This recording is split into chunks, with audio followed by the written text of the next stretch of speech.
So welcome, Ben. Thanks, Kieran.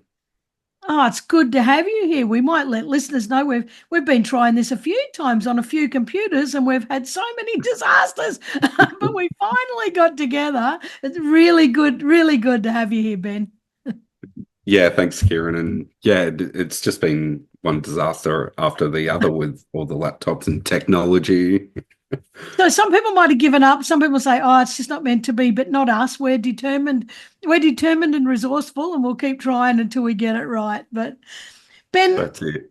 you are just doing amazing things, and I'm so you don't need my pride, but I'm so proud of you. I have so much admiration for you because a lot of people with disabilities, and we'll get into that soon, are told from such a young age, that they have to comply, that they have to do what everyone else asks of them and expects of them and that kind of stuff. And it's kind of like you have to fit into a box. And you're a perfect example of that's not the truth at all. People with disabilities are incredible people with incredible, unique sets of skills, and if only we would find out who the person is behind the disability, we would I don't know. Life would just be so much better. Don't you agree?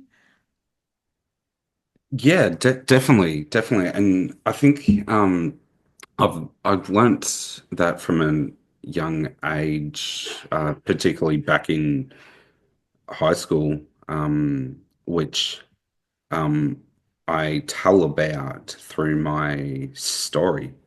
Mm, The audience hears about that through my story and how resilient I am and determined to really make my own path and let, I guess, society know that people living with disabilities can make their own path.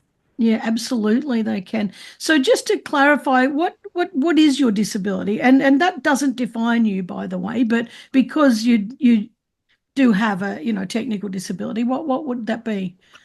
Yeah, and so my disability, it's really it comes down to being a cognitive disability. So Mm, it's the technical name for it is intellectual disability. yeah. So that really is around slow learning, slow processing. So Mm, uh, it takes me longer than the average person to learn a task because of yeah. the processing. Yeah. Yeah. And just so we can clarify to people, intellectual disability is sort of a very broad heading for people with it's where they might have some cognitive difficulties, and it could be for anything. Some people it's speech, some people it's learning, some people it's putting just understanding spatial awareness and stuff like that. So it's not. Yeah, I think this is where we make a lot of other mistakes is we tend to put people into boxes, and everyone with cerebral palsy is the same, and everyone with an intellectual disability is the same. Everyone with Down syndrome is the same, and that's absolutely not true. So I love that you're sort of getting out there advocating for individualistic, I don't know, all the great, unique, magnificence that everyone has. I want to go back to something you said. Just first of all, I'll say that you're a passionate motivational speaker and entrepreneur dedicated to inspiring others to overcome adversity and especially those with disabilities. And your journey is one of resilience and triumph, and that you're really determined to share the lessons that you've learned, to empower other people. Just going back, you said about high school. So, and this is a split kind of attitude with people. Do people with disabilities belong in special schools? Do they belong in mainstream schools? Where do they flourish? There's always an argument about that kind of stuff. So it sounds to me like you went to a mainstream school when you did high school. And Yeah, so back in um, back in school, I definitely actually was dual enrolled into both a primary school and a special school. yep, yep. And So that the that decision was made between my parent and teachers because um, yeah, they wanted to give me the best opportunities of Yeah. both, I guess, both worlds. And that really did benefit me from particularly going when I was in high school. I was able to study VCAL and do some amazing work experiences, which I think I got to do a lot more work experiences than the average student because Yeah. I got to do VCAL both at the special school and at sorry, Carinborough High School. Yeah. Yeah, Oh, that's what did you do for work experience? Like a teacher's aide or something? Was it something like that? Or no, no, it was all different things. I'd done a couple different trades, and then I worked. I'd done some work experience the Turidan Airport. Um, yeah. Oh, and you definitely hear wow. this through my story that the careers teacher was always trying to come to the Turidan airport, and every time they would come in to check up on me, I was always flying up in the aeroplanes. Ah, Yeah, I was meant to learn how to maintain aircrafts, but I was more interested in how to fly the aircraft. that's fantastic. Um, Oh and God. Yeah, I love that. and and I done some other amazing work experience through Victoria Police and even through the Defence Force. Oh, fantastic. Yeah, that's fantastic. I wanted to. I want you to tell us about your journey, but I'll just go back and just make a comment on special schools and mainstream schools. I don't like the word special school. I think that just it makes a bit of a box for people with disabilities. Yeah. But when you say you flourished, because you had a bit of both, I actually like that because I think there's a place for both and it depends on the person. So I think that we've got to not be criticizing either, and not be sort of thinking that one or the other is the better option. And special schools, for want of a better word, offer that more specialized kind of attention, specifically around a person's uniqueness and disability. However, there can be some limitations. Mainstream schools kind of throw you in the deep end. However, there's some great things about that because you learn you're not treated differently. You're just kind of fitting in with mainstream. Everything is the same, which is great. But the limitations are that you can miss out on some learning opportunities, specialized learn. So it's a catch-22, and neither's right, neither's wrong. It just is what it is. Ben, you say your journey is full of triumph and resilience. Tell us a little bit about some of the things that you've been on through your journey.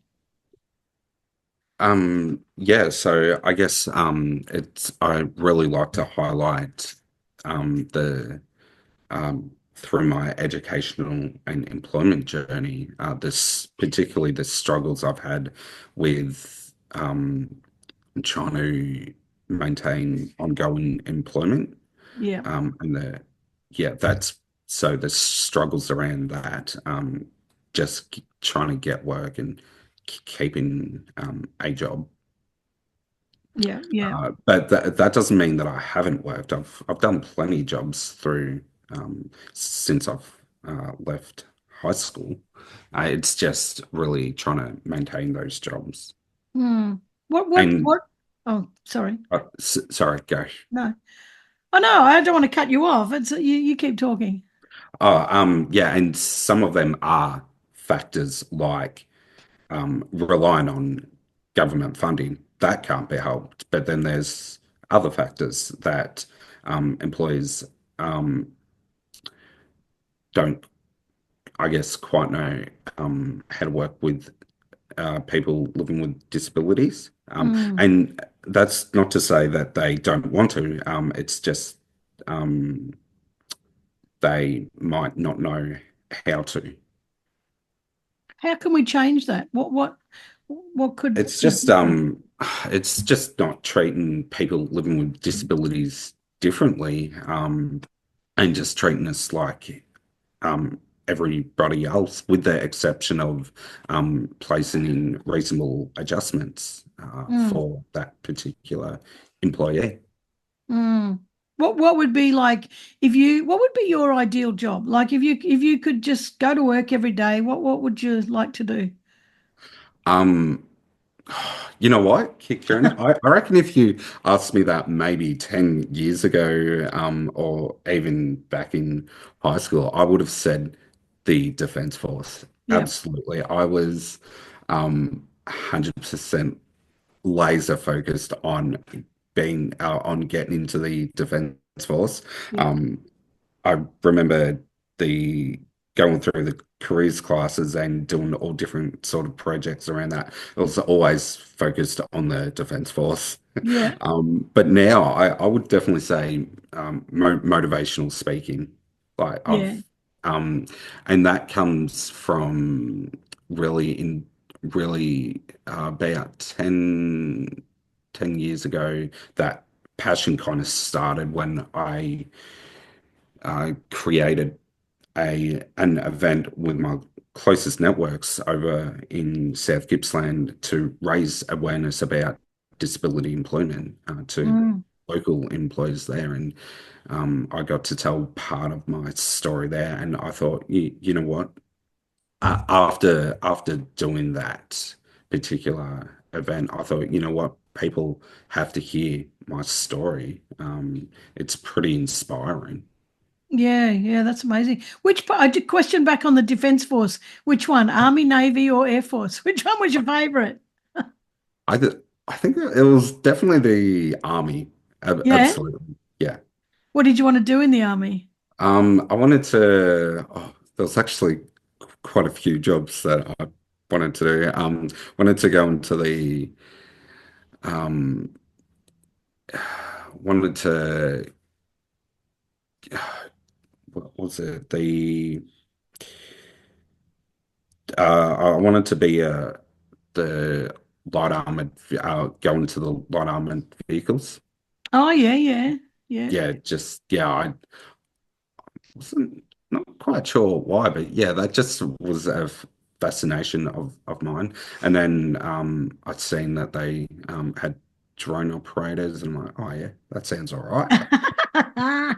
But now, yeah, no, but now it's just motivational speaking. Now I'm really Yeah. concentrating on that, Yeah, and and building up that because you're already doing it, like it already is a business, but you yeah. know, we just want to grow it and get more people to listen. If you were to, you know, going back to work and advocating for people with disabilities to work and everything else, what do you think is the biggest barrier for people with disabilities going into the workplace? What do you think stops people employing people with disabilities?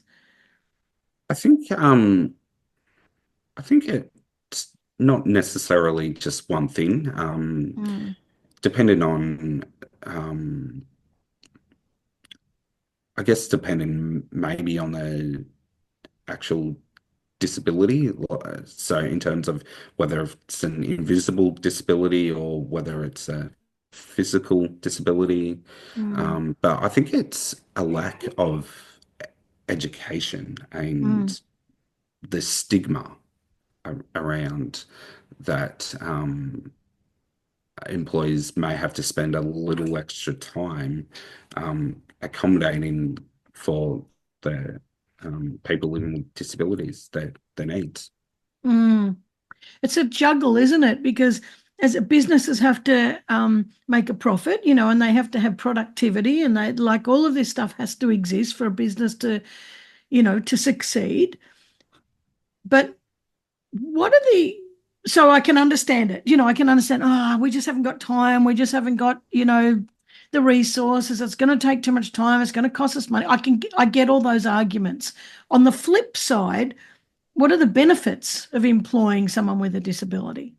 Yeah, so um, the benefits are actually it can be cost effective. It can be financially beneficial for their employer. So, for example, data. does show that people living with disabilities, when they're employed, they're less likely to take sick days, Yeah. and they just want to get in and work Mm, to show their employer that yeah, they can do the work that that their employer would mm. like them to do. I think that is a huge one. I mean, there are so many other benefits, but that one's a huge one. And the loyalty, because, I've spent a lot of years before what I do now in the disability sector, helping people get jobs and helping people to get independent living and that kind of stuff. And it's what I think, and just for example, I'll just off the topic, but I'll come back to it. Helping people get rentals.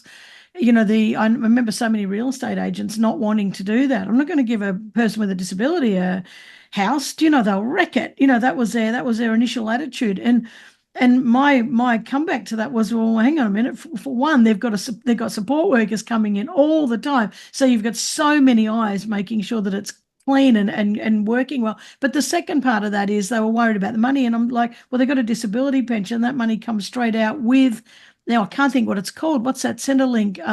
The Rent assistance, rental, like they're going to pay. They're more likely to pay, and they won't be leaving. They won't don't just get up and leave when they change their mind. Now, saying that bit about the don't get up and leave, that's very similar to the same in the workplace. Is that you're so right? When a person with a disability gets a job, their loyalty is incredible. If they're treated properly and they feel like their employer sees them and values them, they don't take sickies, they don't leave, they don't do anything underhanded. They're not trying to, get other interviews while all the other things that other people without disabilities do all the time. They don't slack off and they give 110% every day.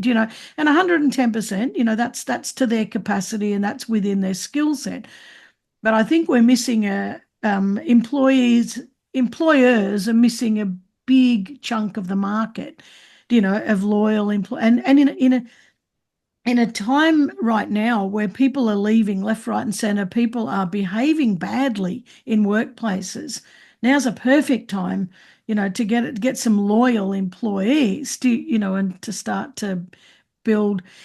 You were saying before about you take a little longer to process. Now, I know a lot of people without disabilities who that is their natural style. They take much longer to process things, and we still employ them.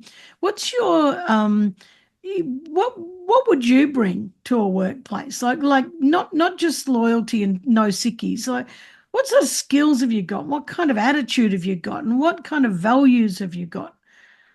So yeah, I guess I'm very loyal to an employer when they do employ me. And the skill sets that I've built up are around really the kind of work that interests me.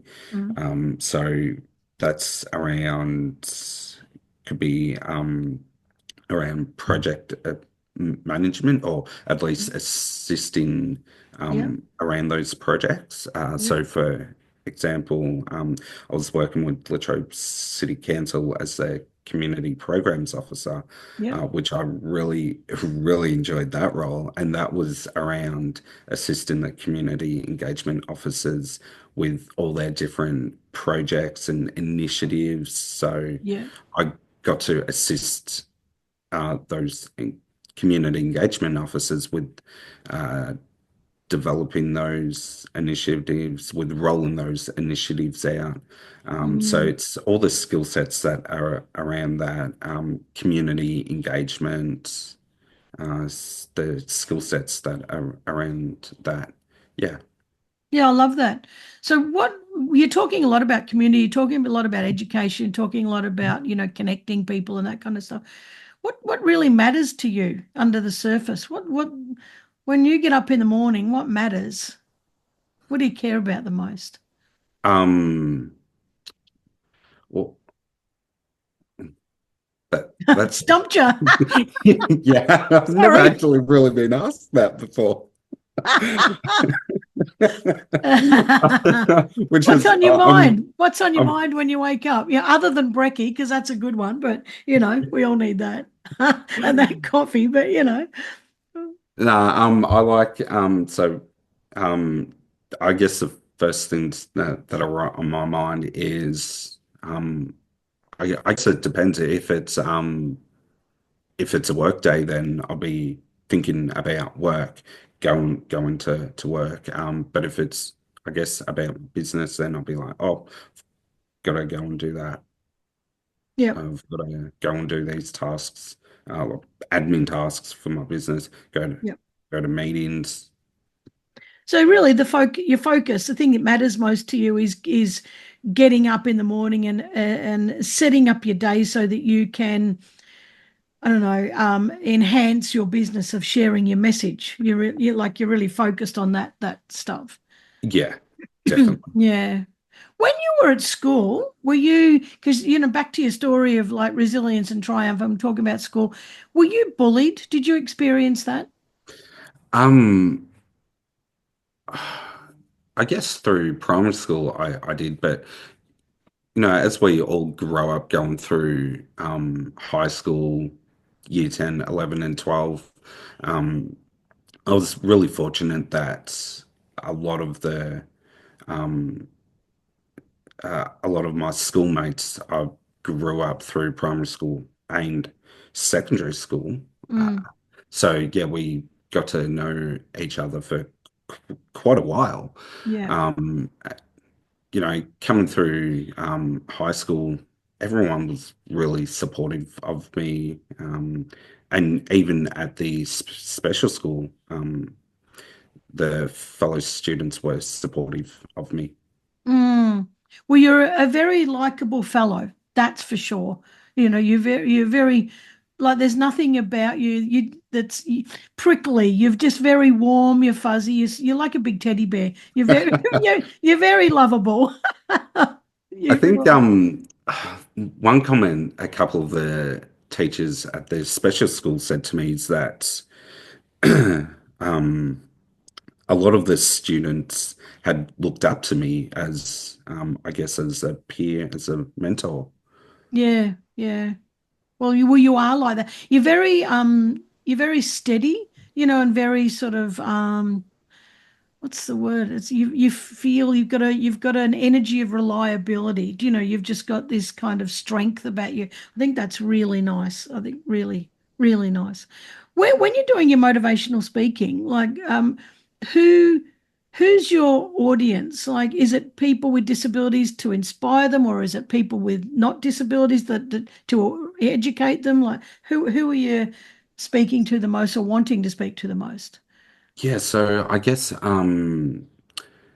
so one I guess I've got a couple main audiences. One of them is people living with disability, and that's the main message I try and get across to that audience is that it's okay to live with a disability and to have goals, and it doesn't matter how small or how big your goals are. Mm, Just go out and achieve your goals because you'll feel a lot better yeah.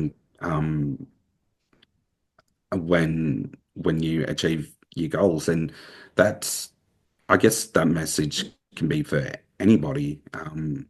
If they think they can't like it if they think they've gotten to a point where they can't um where they think they can't achieve their goals, well, yeah, you can achieve your goals.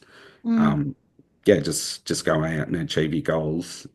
Have a strong network around you, a supportive network like I have. mm, But also the second audience is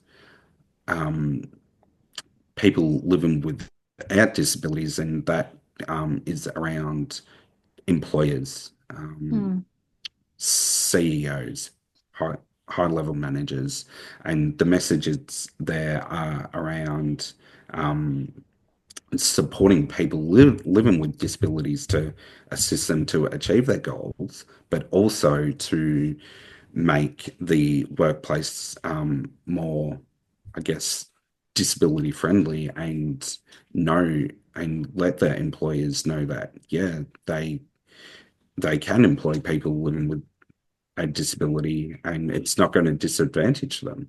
Mm. What sort of things could they do to make the environment more disability friendly? Yeah, so for the employment side, it really does come down to the individual's disability. So, Mm. for example, for mine, for me, reasonable adjustments look what that looks like is around giving me extra time to complete tasks, to have main documents in plain and easy English Yeah. and to have weekly meetings with maybe my supervisor or manager. Mm. To see how Yeah, you're going or to see what you need the help with. yeah, absolutely. And then just so at the moment I've got a casual job working at Latrobe City Libraries, and yesterday I had a shift at the libraries yesterday, and I said to my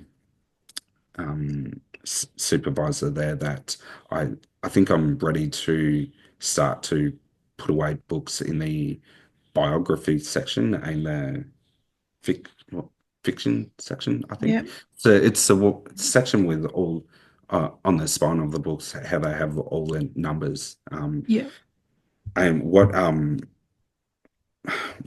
I had found was that the more numbers that are on the books are that's really um, yeah, that started to get a bit much for me to try and put away the books in the correct Yeah. areas.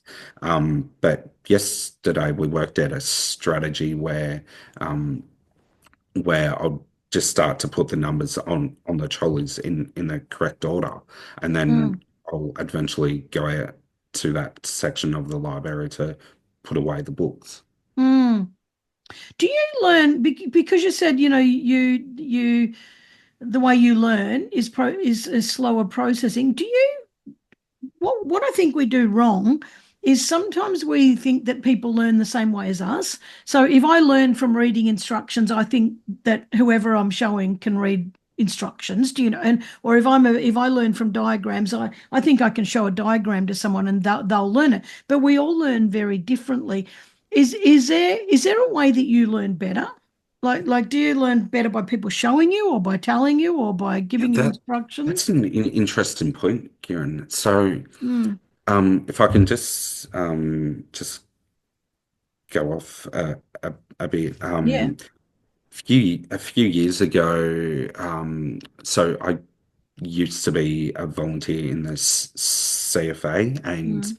that was, I think I was there just over 9 years, almost 10 years, and I've had some amazing opportunities with the CFA, including leadership opportunities. So that looked at how that looked was going into in the local incident control center and assisting teams in there that interested me. Mm. So a lot of that was around mapping and trying to predict where the fire would Mm. go, and then assisting the ops teams in there. And they the CFA also gave me a opportunity where I got to go on their CFA leadership course, which I'm not sure if they run that anymore, but that really focused around um, communication and then learning after learning the four different communication styles, we had to go um, up and camp around the Snowy River for Mm. about five days, Yeah. and basically that we had to use what we learnt in the classroom to implement in the real world, and Yeah. that was really amazing. I mean, we it's we got to do some amazing things. So the first day we were just kayaking the whole day down the snowy river, and Wow. then Wow. and then yeah, we got to camp along the snowy river, and then we done lots of hiking, and we done I think it's uh, navigation. Yeah. But the reason why I brought that up is because of the four different communication styles that I I was taught, and they are around um, auditory, visual, kiness. I think it's Kinesthetic. kinesthetic, and Yep. I always keep forgetting the fourth. But Reading, visual, auditory, kinesthetic, and read, write, reading instructions. Yeah. Yeah. um, but yeah, getting to your points. Sorry, getting to your question. It's I'm a visual learner, and through that, through those sessions, I had learned that the majority of people, I think it's 70, maybe it's 75% of people are visual learners. Yeah. Yeah. Yep. So which one did you think you were? Well, I actually thought I was a listener, I think. And Yeah. then Yeah. uh, Auditory. Yeah. yeah, yes, Yeah. sorry, or yeah, an Auditory. Yeah. auditory. That's all right. Yeah. It's hard to say. But no, it turns out that I'm a visual. And then I was reflecting on that after our tests, and I thought that actually makes sense. I'm a Yeah. visual. I prefer um, PowerPoints and um, yeah. Well, that's actually really that's really good because and firstly I'll just let me just correct you, and I don't mean to be a smart ass, but they're not the communication styles, they're the four learning styles, just so that Oh, it's easy. The four full learning. communication styles are assertive, aggressive, and passive. But and I'm not trying to be a smart ass, just so that it makes more sense to you that's your learning style, is that visual. Why I'm interested in what your learning style is that this also is really relevant to people being employed, because sometimes if we're employing a person living with a disability and we're telling them this is how you do it like this, and these are the instructions, and it's all auditory, it's all just telling. And if that's not a strong learning ability, that's not their strength for their learning style, then they're never going to learn. It's the same as people without a disability. I might not learn very well if someone's just telling me, but if they show me and I try it myself, then that's going to be a whole different. I'm going to learn. So I think that's really important because when you're advocating for people to be employed, and for yourself, it's important, I think, that employers understand how you learn best, because it's kind of like that Einstein picture. If you got a monkey, if you've got a tree and you've got a monkey and a fish, clearly the fish is going to fail climbing the tree, because it's not, doesn't, they're out of their comfort zone or out of their learning environment. But so if people were to employ someone with a disability and they uh, took the time to understand what their learning style was, they would learn a lot faster. They would learn way faster. Yeah, absolutely. And just a bit on that point, Kieran. Um, there's for me and for other people living with um, cognitive disabilities, one simple and I through my speaking engagements, I really like to highlight some practical examples of reasonable adjustments, and one Mm, of them is well, giving people more time, but also around plain and easy English yeah, document.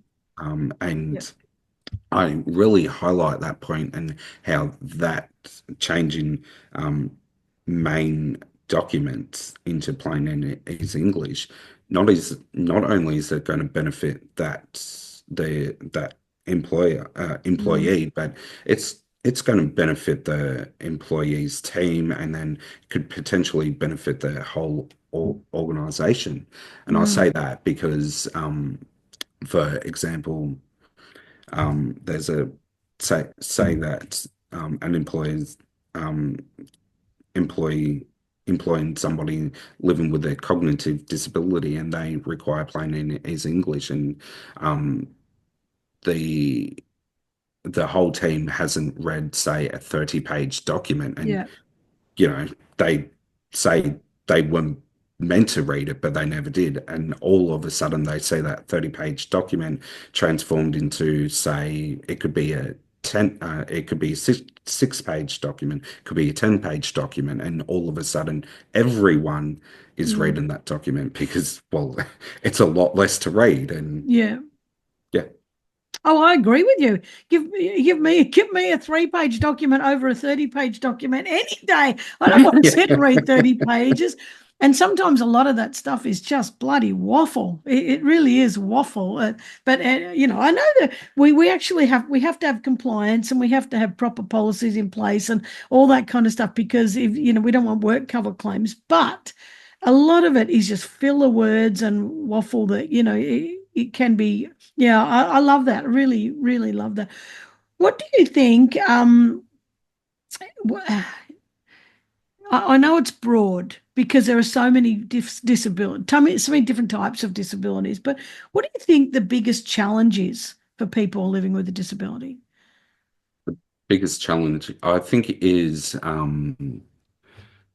just the old school stigma Mm, mm, that society has, and they place us in a box, yeah, yeah. and not realizing that, yeah, people living with disabilities, and it doesn't matter what disability, we all have goals, just like everybody else. We have goals that we want to achieve, and yeah, I think that's the biggest Mm, one. yeah, absolutely. And you've got a mind of your own too, which I think is really important to say. And people with disabilities are not objects that other people get to own and push around and make decisions for, all the time. I mean, I know that there are sometimes, depending on the degree of the person's disability, other people do need to make decisions to keep them safe. But I think safety decisions is far different to well-being, as in how does that person feel valued? Very different decisions. And if we're not giving people with disabilities the opportunity to feel valued and to be valuable citizens, and to express themselves and to contribute as they can, we're not being a very fair society at all.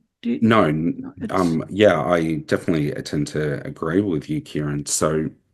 Um, so I guess how I've contributed to our society is being given the opportunities to um, sit on different committees mm, that advise councils around disability access yeah. on various projects. Um, I've even been on the the board of management for Disability Justice Australia for Mm, the president and vice president. And also, as of Thursday, I was elected the vice president for Life Skills Victoria. wow. Good on you. Yeah, that's good. You're doing more than most of us. I couldn't stand being on that many boards, but Well, I guess on you. that really came, that driving point came back when I was going through. university struggling to get employment, and I was just Mm, thinking, you know what, how can I change people's minds about my skill set and what I know I'm capable of, mm, in terms of the skills that I can contribute to a business. How can I was just thinking to myself, how can I change their minds? So I thought, you know what, I'm gonna join the CFA, I'm gonna join a board, I'm gonna join a committee, I'm gonna mm, study at university, um, mm. done all these wonderful things Yeah. to help, and including um, getting my closest networks together to help me come up with an event to raise awareness around disability employment. Mm. Yeah, there's one thing to have all these things written down, oh, people with disabilities can do just blah blah blah blah on paper, but for you to role model, that's the I think that's the epitome of showing people. That's the best way to show people, hey, look what we can do. You talked about access in there. I think that's a really important thing.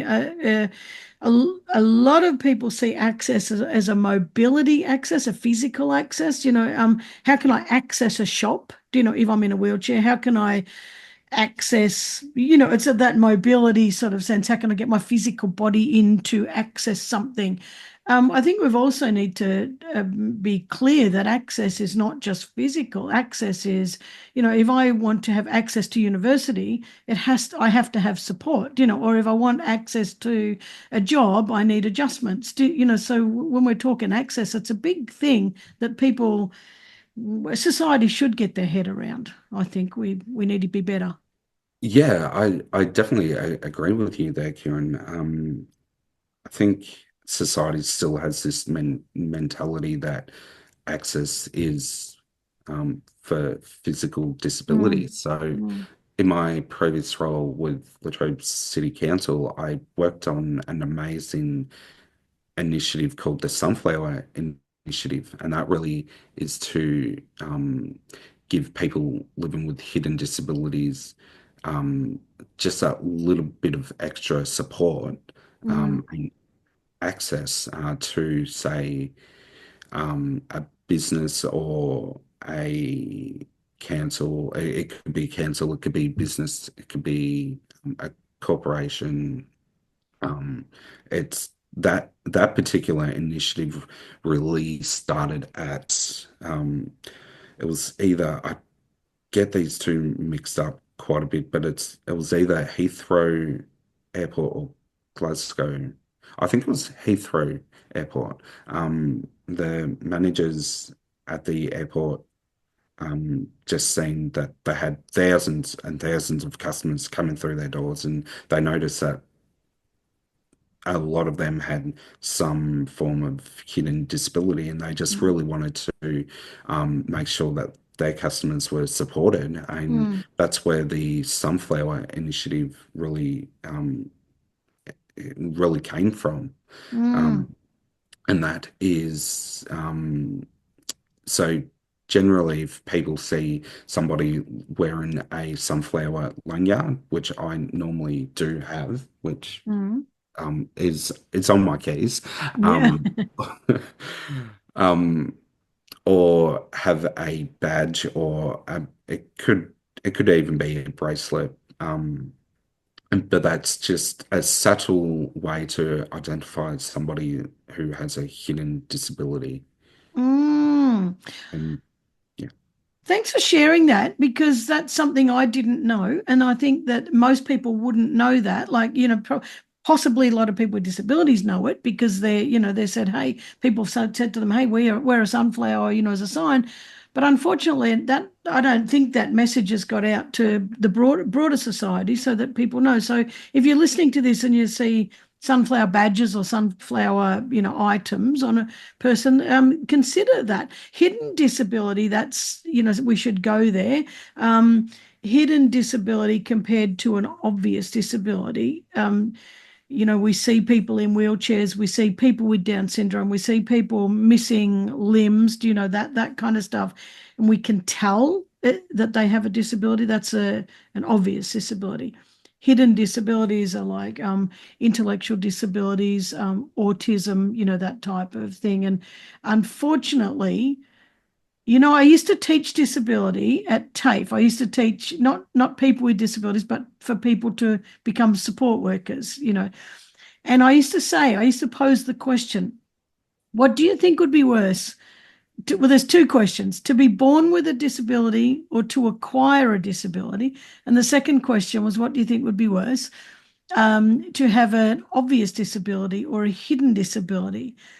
And those two questions generated a lot of discussion, because, and in some ways, people with obvious disabilities are automatically discriminated against straight away. Bang, there's a disability. People with hidden disabilities, the expectation of them is higher. I expect them to answer me the way I expect them to. I expect them to behave the way that I expect a neurotypical or a non-disabled person to behave. And then when they don't, there's the criticisms come of the person. It's a really hard one. And one thing I said in there too, born with a disability, which is a congenital disability. So, but there's also an acquired disability. And I think we need to be a little careful, because before we do make any judgments about people with disabilities, because at any point in our life, in 10 minutes time, we could have a stroke. We could go outside and have a car accident and have a brain injury. And I think that we've got to be a lot more compassionate to not just people with disabilities, but to everybody, and treat people, valuable human beings who offer something and, have deserved to be respected. And I think sometimes we miss that boat. Sometimes I think we think that our life is bloody wonderful and perfect, and we can ignore other people who are struggling a bit. And I think we need to pull our damn socks up in that area.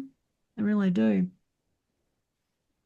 What do you think? Yeah, I definitely agree with you Mm, with that. Particularly, so if we can just go to the access, yeah. back to the access, there are there usually is some form of government assistance for businesses to make their place more accessible for people with physical disabilities, and that Mm, obviously can increase their bottom line yeah. because all of a sudden they've opened up their store, their shop, their service to a Mm, whole new uh, to whole new customers for them. mm, Um, absolutely. and yeah, in terms of the hidden disabilities, yeah, it's just yeah, identifying if somebody's wearing a sunflower lanyard that yeah, they do have a disability, but you don't need to treat them any differently. Absolutely. Yeah, absolutely.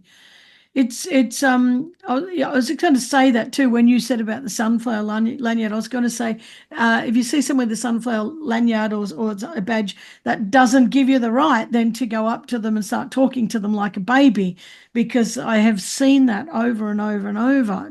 People in wheelchairs being yelled at because for some reason people think people in wheelchairs are deaf. I have no idea where this stupidity came from, but we talk to them like babies and we yell at them, like they're deaf. But and when I say deaf, I'm not being disrespectful to people with hearing impairments. It's that's another actually another hidden disability, and it just the list goes on. What in I've loved this conversation. Ben, you're just a champion. In an ideal world, here's a big question you may not have been asked before. I'm going to ask you. In an ideal world, what would it look like? What would an ideal world look like? An ideal world would look like that everybody just is um, supporting people living with disabilities, and Mm, given us a fair go, knowing that, yeah, they are just like normal people or people living with their disabilities, that they Yeah. do have, that they do inspire to have goals and um, yeah. Yeah, I love that.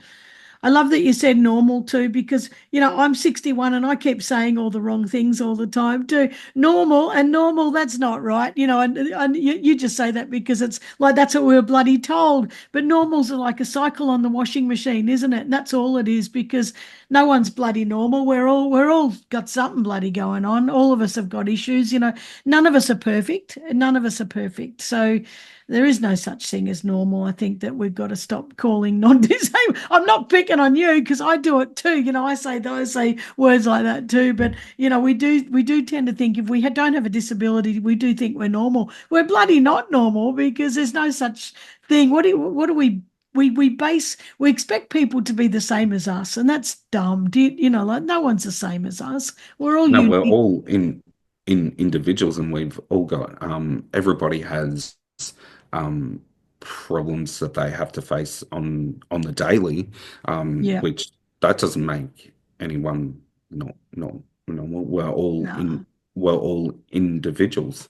Absolutely. We're all individuals. We all hurt. We all love. We all feel pain. We all bleed. We all want happiness. At the end of the day, like we all want those same things, and yet we bring a beautiful unique mix of magnificence into the world. And if we could celebrate that unique difference as well as respect that we're all the same for the things, the core things that we need in life. What a good life we would have. What a much better world we would have. I love that. Ben, thank you very much for joining me today. I absolutely loved this conversation with you. Now, I want people to follow you, and I want people to book you for a speaking engagement. So where can people find you? Yeah, so you can find my website at Yep, corcoranenterprises.com.au, or you can follow me on socials, which is at Corcoran Enterprises, yep, both on Facebook and on Instagram, yep. or Ben Corcoran on LinkedIn. Fantastic. So corcoranenterprises.com.au, or all the others, Facebook, Insta. Ben, this has been absolutely fantastic. I'm going to put those links in the show notes so people can check you out. And I tell you what, guys, you're going to look at him. He's like a big cuddly teddy bear. He's absolutely gorgeous. But hopefully they look past your gorgeous looks and your gorgeous cuddliness, and they actually get you in to do some speaking engagements. That would be absolutely wonderful. So thank you so very much, Ben. Oh, and I wish you luck with all of this. Thank you. Thanks, Kieran, for inviting me. And I too have enjoyed our conversation. It's been really amazing. Yeah, fantastic. Absolutely. Well, all right. Well, catch you soon. Thank you, Ben. Okay, thank you. Ta-da.